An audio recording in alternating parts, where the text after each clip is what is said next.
Welcome to the Do Life in a Body You Love podcast. I'm Nikki O'Day, and we are going to talk about any and every topic that will get you showing up bigger and bolder in your life. Weight loss, relationships, mindset, it's all on the table. It may not come out real PC, but if you're sick of motivational rah-rah talks that don't lead to any real change in your life, then you're in the right place. Let's jump into today's episode. What up, Do Life in a Body You Love chicks? We are going to chat about hormones today. And no, it's not going to get crazy in depth. What I want to do is give you 6 very simple, practical tips that you can take to start balancing things out if you feel like your hormones are a little bit out of whack. And don't we blame everything on our hormones, right? And sometimes they are the culprit. Sometimes they're not. But here's the deal. If you have something going on where you suspect that your hormones are out of whack, I, of course, am going to recommend that you go see a doctor, go see a naturopath, go see somebody who can help you with that. I mean, if things are really far out of whack, you may need hormone replacement type things, right? So if your thyroid is really low, you need thyroid medicine. If you're going through menopause, you may need some bioidenticals. Like there's no harm in having things looked at, right? And just seeing, do we need medical intervention? And if so, that is number 1, hands down, right? Sometimes though, we can go to the doctor and we can have, traditional hormone panel looked at, and it doesn't really show anything, but we're like, we still have these symptoms that seem hormonal. Like all of a sudden you have adult acne. Maybe your periods are crazy. You're not getting them frequently, or you're getting them too frequently, or they're extremely heavy, painful. Your mood is like more than the normal slight irritation that we sometimes get with PMS, right? I mean, there can be all kinds of things going on. You've got some abdominal fat where you didn't used to put it in your belly, but now you do. That can be an indicator that your stress hormones are wacky, or that you're going through something with your progesterone and estrogen and things like that. And so if you are suspicious of that, now I will say, different doctors will do different types of testing, right? So if something doesn't show up on a traditional panel, maybe you need something that's a little bit more in depth, like a Dutch test or whatever, but I'm not here to talk about all of that because that is not my area of expertise and none of this is medical advice. Okay. I'm just going to give you some tips that you can start to implement now at home that are good for your health, regardless of if it's your hormones or not, but these things can definitely help if your hormones are out of whack. And so let's jump into these things. Number 1 is to increase your protein and start building muscle. So what in the world does that have to do with your hormones? Well, as it turns out, quite a bit. It has quite a bit to do with our hormones. So our muscle mass naturally starts to decline. People say usually around like 30 years of age. I've even heard some people saying like in your mid 20s that your muscle mass starts to slowly go away, right? Well, as women approach menopause, that becomes accelerated. And not only does not having good muscle mass on your body equal essentially having a slower metabolism. So we don't want that, right? So we want that muscle to build up our metabolism, but there's some other things going on there as well. They're starting to see that how much muscle we have on our body actually affects our endocrine system. So our hormones, right?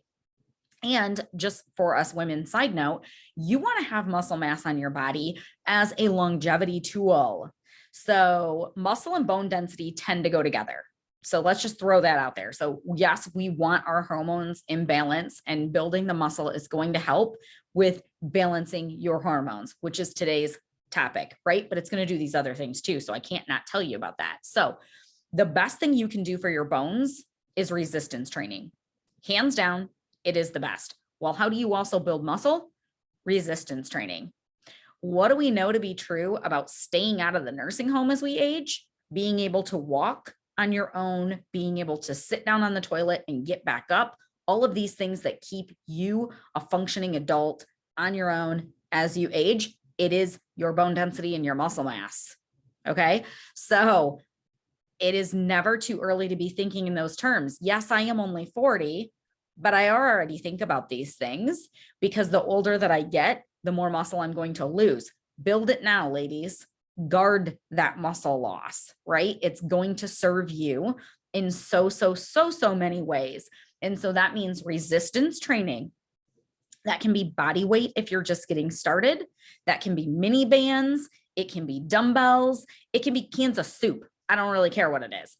As long as like you're picking things up where it's heavy enough that it's going to cause a positive effect on that bone density and that muscle. And then you're eating more protein. So women who are trying to lose weight tend to undereat protein, and we tend to eat less and less and less of it the older we get. But in fact, your body actually needs more protein the older you get. You don't absorb it as well. You don't utilize it as well. And again, our muscle is already starting to deteriorate. And so to protect that, we need more protein. And the best protein is animal sourced protein. So if you tolerate animal products, fine, you digest them okay, that is the best for your muscle. So getting more meat, ladies, eat your meat. This is like the best thing that you can do for your muscle mass. Okay. So getting good quality meat, moving your body, doing some resistance training, start with what you can do. If you can get a personal trainer, totally go get one.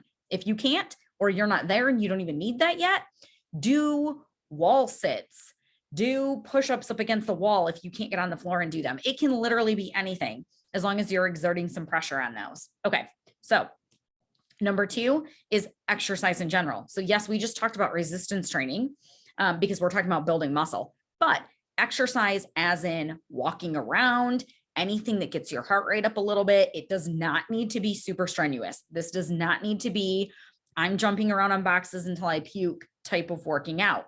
But when you even go for a walk, you help your hormones, you increase your body's sensitivity to insulin, which is super important if we're trying to balance out our hormones and lose weight and all of those things. And so just moving more.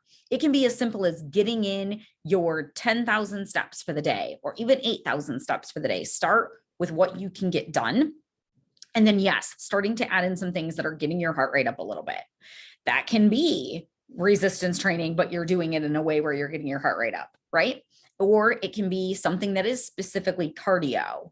You guys might think that I don't like cardio because I'm always like, you need to lift weights, you need to put pressure on them bones, but cardio serves a purpose too. What I don't want to see women do is so much cardio that they're not doing any strength training and so much cardio that they're putting themselves into these ginormous calorie deficits, all to try to lose weight. Then we're kind of swinging the pendulum too far, right? When now we're stressing out our body. But certainly getting some good like zone 2 cardio, it's magical for the way that your body handles carbohydrates and insulin and what it's doing for your hormones. So get out there and move your bodies. Number 3 is to make sure you're getting enough healthy fats. So if you have been trying to lose weight for any amount of time, especially if you dieted through the 80s, which was low fat everything, right? We were spraying our, I can't believe it's not butter on everything. And we were sweating into the oldies with Richard Simmons, and it was just low fat all the time, right? Well, here's the deal. Your body actually needs fat. Specifically, your hormones need fat. Your hormones are made out of fat. By the way, so is your nervous system, so is your brain. Okay. So like there's all kinds of reasons why we need fat. Now, can we get too much fat? Yes. Yes. My keto crazy women. Listen, I love me some keto. Okay. Love it. I don't love it for weight loss necessarily, but I love it as we'll call it as a health tool. But here's the deal. You can absolutely have too much fat. You can have too much of just about anything. And if you're eating too much fat, your body is going to store that as fat. So there's this myth out there that as long as I'm in this fat burning mode and I don't have carbohydrates, I can eat all the fat I want. False. No, you can't. That will stall your weight loss. However, too little amount of fat can be detrimental. So if you're in this low fat craze, if your brain is just conditioned to avoid fat, this can be hard to reprogram, right? But so on purpose, try to get some more fat. Now, if you're already having a lot of meat, then you're probably getting fat from the animal products that you're eating, but not if you're doing like everything super, super low fat, whatever. So some healthy ways to add fat. Number one, fish, specifically like wild caught Alaskan salmon or some type of fish that's going to have like a lot of good fat there. All fish doesn't necessarily have a lot of fat, but that is a really, really healthy one for you. So get that salmon in, girl. Another one would be like avocados, avocado oil.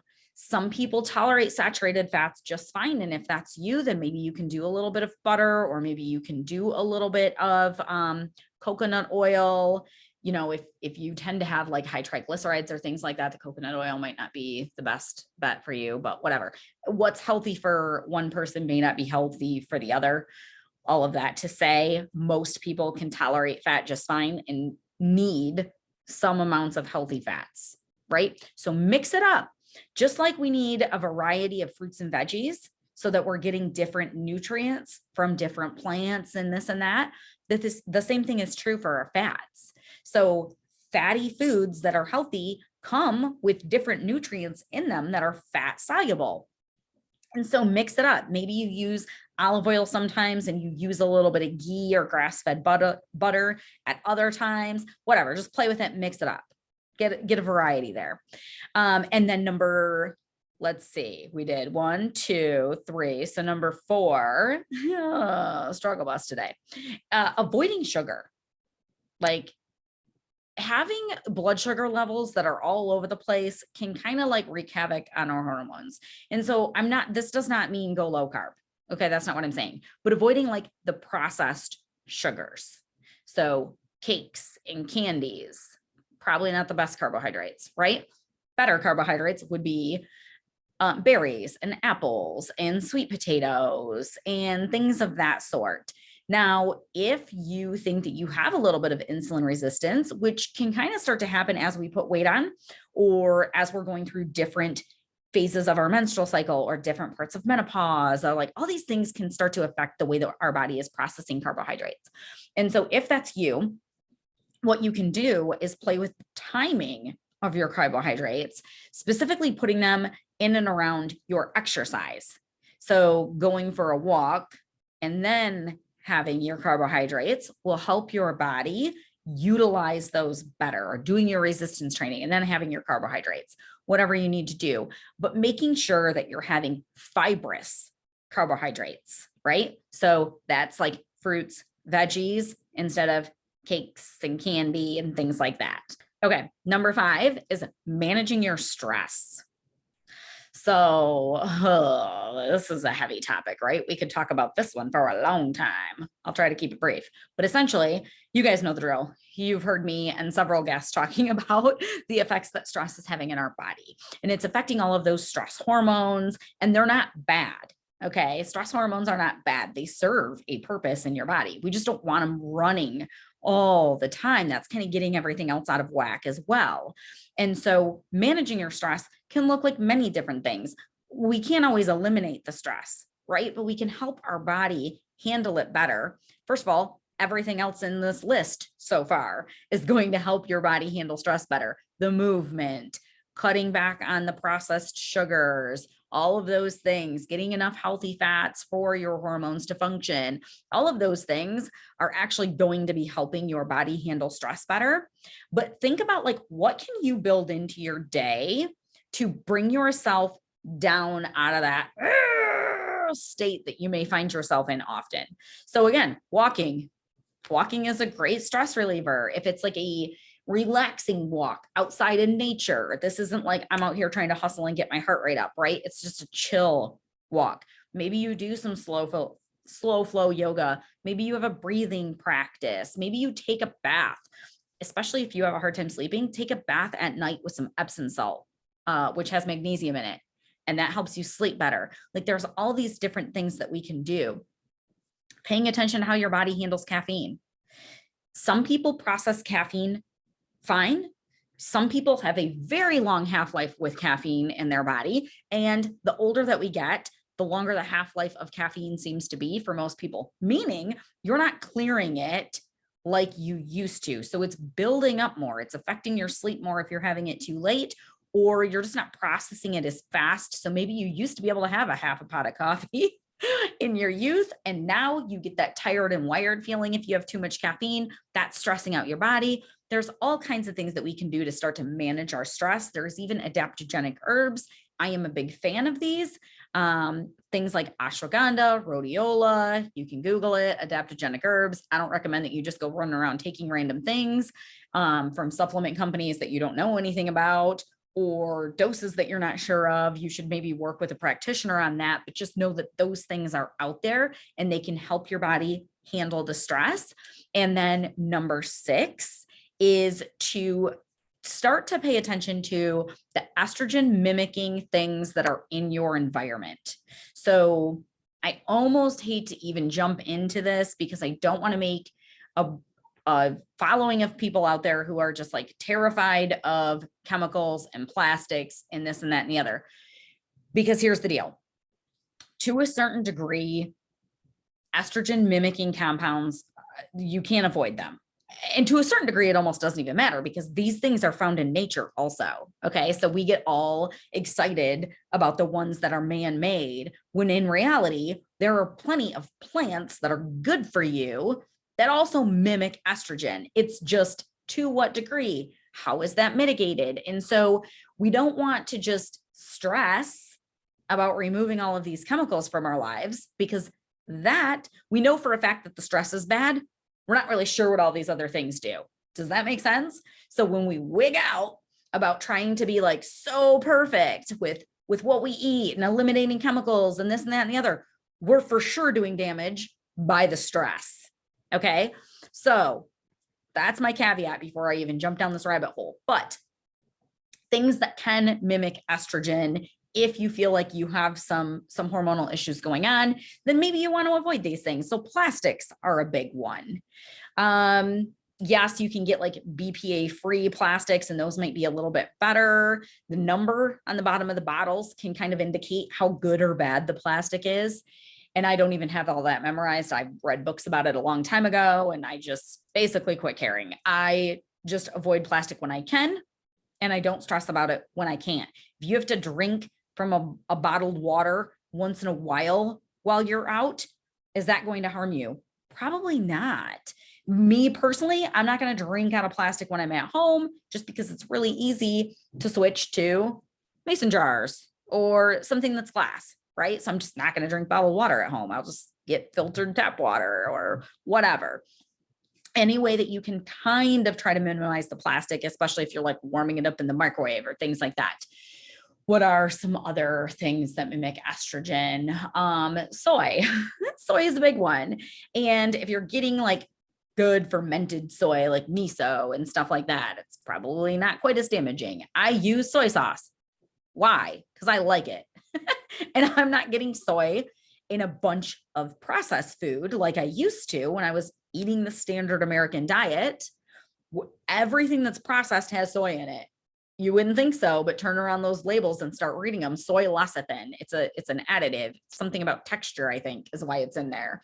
And so things that you wouldn't think would have soy in them, almost all of them do if they're processed. So all of that to say, is soy bad? No. Are we getting too much soy? Yeah, maybe. I wouldn't on purpose be like drinking soy milk and eating a bunch of soy and then having all this processed food. But for me, I don't get a lot of that. So I sprinkle soy sauce on stuff because I like it. Like whatever, you got to pick and choose your battles, right? I'm trying to give you guys examples of like where you don't necessarily need to go overboard with things. Let's see, what are some other things? There's all kinds of like pegs and all of these things that can be in like our cleaning products and blah, blah, blah. Like you guys can nerd out about that as much or as little as you want to. It depends truly like on where you're at with your health. How out of whack are your hormones? How much of a rabbit hole do you need to jump down with this stuff is truly a personal choice, right? I just do the ones where it's easy enough for me to make the lifestyle change. It's not costing me a ton of money. I'm certainly not stressing out about it, but just being aware that like there are these like estrogen disrupting things in our environment, and perhaps minimizing the effects of those might not be such a bad idea. But again, play with that, make your own personal decisions. So those are your 6 tips that are all reasonably easy to implement. They will help your hormones out. They're also going to help you in so many other ways, right? So again, when it comes to our health, when it comes to weight loss, we're just really trying to get healthy. Well, when it comes to our health, it all kind of boils down to the same things. What helps your body have muscle also helps your body manage your hormones. When we get enough rest, our hormones work more appropriately, and all of these other things start to fall into place. Everything's connected, right? It's all connected. So just take care of the basics of your health, and that is going to go a really long way. So how do these sit with you guys? Are you already doing some of these things? Did you already realize that these things would affect your hormones? Or are you like, what? Like, I had no idea about these. Let me know. I'm curious to hear your thoughts. If you start implementing any of these and you start feeling better, let me know. You guys, if there is really like some sort of disruption to your hormones going on, know that it doesn't just magically resolve with any of these things, especially if you actually need like true medical intervention. But even the parts of this that's going to help from what you can do, your own lifestyle things, it's not going to go away right away. It's not like you're going to start eating salmon a couple of times a week and start going to the gym and magically your periods are going to get better, right? But over time, you can see a big change. I struggle with some serious period issues, and I can tell you over time, this has all gotten way, way, way, way better for me, and it can for you too. Okay. So don't feel like all is lost. If you have like crazy mood swings or you're super, super tired all the time, something's going on where you need some medical evaluation, by all means, go have it. But let's all do what we can do for our own bodies as well, right? And so I hope that these 6 tips are helpful, and I'll catch you on next week's episode. Thanks for tuning in. It is my mission to give women back the confidence that they need to show up bigger in their lives. Right now, the world more than ever needs women who are on fire and living their purpose. If you want to join me in this mission, there's a few things you can do. 1, you can share this podcast with the women in your circle. 2, you can join me in my Facebook group, Simplified Fat Loss, or you can subscribe to my newsletter at nikkioday.com.